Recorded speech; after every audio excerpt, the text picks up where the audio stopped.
Hi guys, welcome back to a new video of how to log in. Today in this video, I'm going to show you how you can add your quantity option on Etsy application. Keep watching the video till the end. To add your quantity option on Etsy, firstly open your Etsy application. Log into your account by entering your email address and password associated with your Etsy account. The home page of Etsy will appear on the screen. Tap on an human icon on the top right corner of the screen and then click on Sell on Etsy. Scroll all the way down and click on Open your Etsy shop. Select a reason for the question being asked or else skip the process.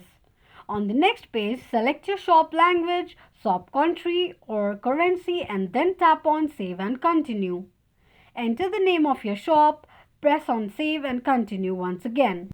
Create a listing, that is, add some photos and details about your items and click on Save and Continue once again.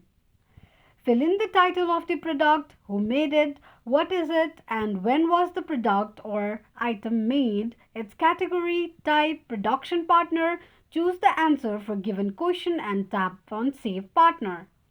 Enter the title with its category, renewal option, primary and secondary color, its sustainability, tags, material, inventory and pricing, variation, postcode and processing time with delivery service and then tap on Save and Continue. This is how you can add quantity option on Etsy quickly and easily just in few steps. If you have any thoughts or queries, let us know in the comment section. Don't forget to subscribe to our channel. Also press the notification bell icon so that YouTube will notify you whenever we post a new video. Thank you so much for watching.